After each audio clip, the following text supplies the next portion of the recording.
Very, very secondary tool, and it shouldn't be overrated. Sure. Just before we carry on there's a verse of the Quran I wanted to bring out on my phone, but I'm going to paraphrase the meaning of it. Okay. It's that God says the worst people essentially are those who do not reason. So people who do not value rationality, if you like, people who do not use rationality, them being in a way immoral, that's an inference you can make from that particular verse. So are you saying that rationality in of itself intrinsically is amoral? I'm saying it's amoral and it's a tool. It's an incredibly powerful tool. But if somebody doesn't use it, would you say that they are immoral? Because I believe they are immoral. No, there I don't, because I'm basically mystic and more Sufi, Kabbalistic. I think the primary level of certainty is mystical. It's just I am, and it's beyond rationality. No, I understand what you're trying to get to, but I'm asking something different. I'm saying if somebody refuses to use their reason and they want to just follow blindly their culture or their desire or something that's in their self-interest, I would say that that's immoral because they're not valuing rationality. I would say I'd agree with you. They're falling short of their fitra because their potential is to use their good tool. Okay, so we agree then. Okay. So use the tool, but understand the limitations of the tool. Yeah. I don't ever expect to cognitively know the truth, the absolute truth. I assume, maybe rightly, maybe wrongly, that it's beyond my limited monkey brain, okay? And that God is above and beyond my cognition ultimately and is mystical. So so respect the tool, but know its limits. And its limits seem to be clear from, for example, Hume's fallacy of induction, which I've heard Muhammad Hijab mention, which is totally true. So we need to understand that all of our beliefs, even if you're a scientist, ultimately are based on faith. You have to make a statement of faith before you can build an intellectual, moral, cognitive hierarchy. Yeah. Secondly, you've got Gödel's incompleteness theorem, which makes it clear exactly the same thing in mathematics. And then you've got what's going on in quantum physics, which just goes, okay, common sense ain't going to work here, yeah? So all of those things tell you there's a boundary condition on knowledge, which is why in conservative Islam, correct me if I'm wrong, I think you're overvaluing that kind of cognitive knowledge. It's not the most powerful tool, and it's not a moral tool. So it's not the most powerful, but it is a tool which God has given us. Agreed, but you just put it at the top of the hierarchy. No, I didn't put it at the top. The top in my hierarchy was our fitrah. I thought you said knowledge. I'd agree with you with fitrah. Yeah. Okay, fitrah's at the top? Yeah. That's the thing towards everything should aim. It's like a compass. No, it's not where it aims. The fitrah allows you to see the rest of the world.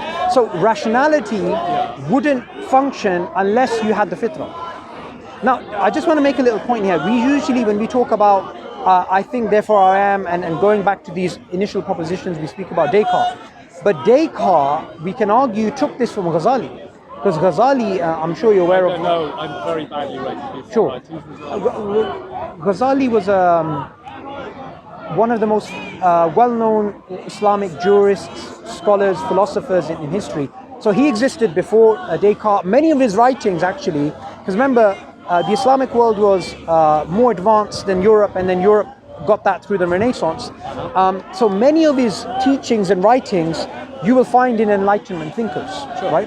So one of them is in regards to this. So there's a lot of resonance between the writings of Descartes, who came later, and Ghazali. The difference being, Ghazali, in terms of his spiritual writings and his sort of belief in God, he articulates himself in a more coherent way than Descartes.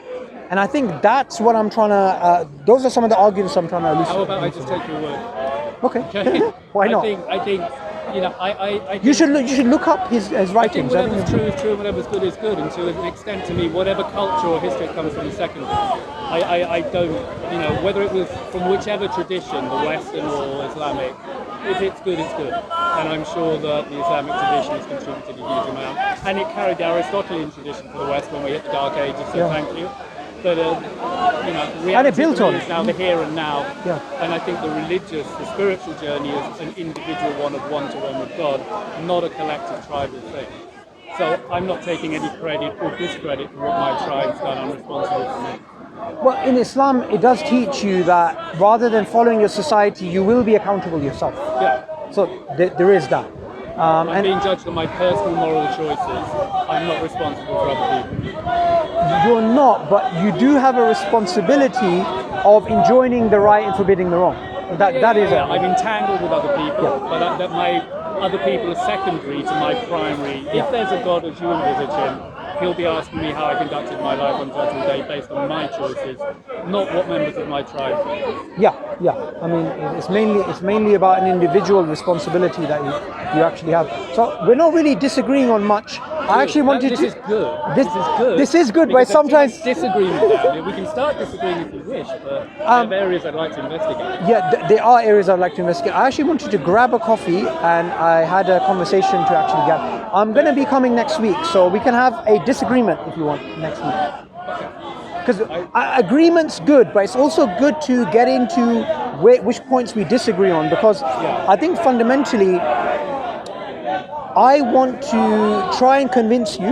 Now, I know you don't like preaching, I know you don't like, okay, but I want to try and convince people that I meet that when it comes to Allah, when it comes to God, it's not just that it's metaphorically useful, it's pragmatic. It is absolutely true.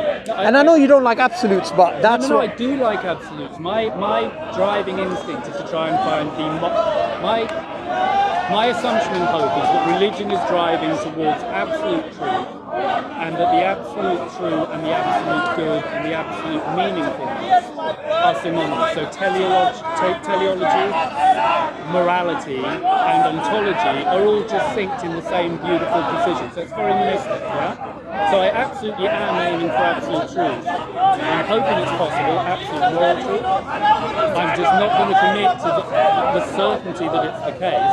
So I'm using modal. But you're not going to commit yet. You don't know whether you may commit in the future. I think I'm morally obliged to be honest. I think honesty is a virtue. If I'm going to be intellectually honest, and I'm going to believe in a self-consistent universe, when I see inconsistencies, I have to respond to them. So I'm not 100% committing.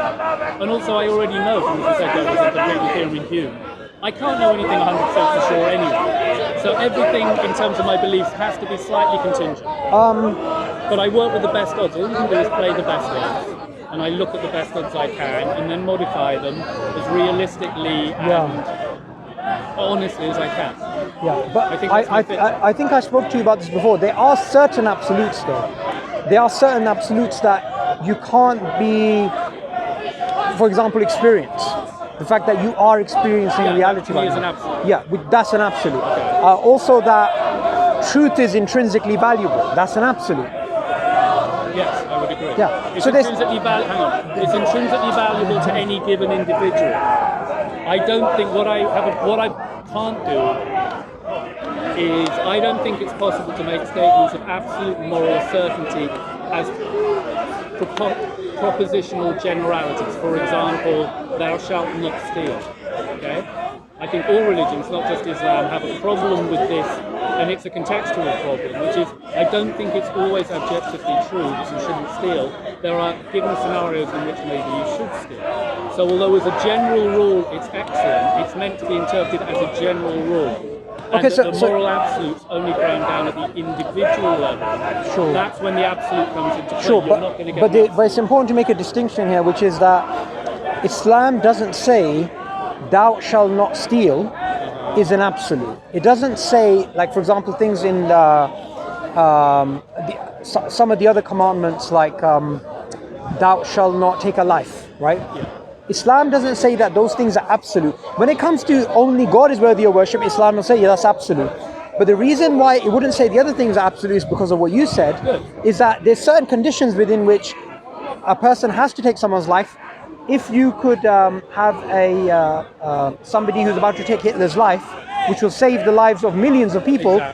Exactly. So, do you understand? Yeah, no, we totally agree. Yeah. Because I've heard Muhammad Hijab say, he said, we say that these rules are objective, but they're not absolute. Yeah. And I'm instinctively hunting for the absolute, because under the bonnet of this, presumably there are absolutes, and I think the absolutes occur when you ground it out at the level of the individual. Yeah. But the absolute, even within the Ten Commandments, like I mentioned, is that there's none worthy of worship except God. Meaning nothing you should have your absolute fear, love and hope except the Creator. I need to think about that more, because literally walking to the park today, my initial assumption was generalized propositional statements can't be absolute, but I'm starting to suspect that only applies to negative assertions, things you shouldn't do. But it might be possible to make absolute positive assertions because they're aspirational to an ideal, yeah? Yeah, but you can, I think, make it with negative statements too, because you can say you should never worship anyone besides God. That's a negation. Okay, I wouldn't agree with that one, and here we now.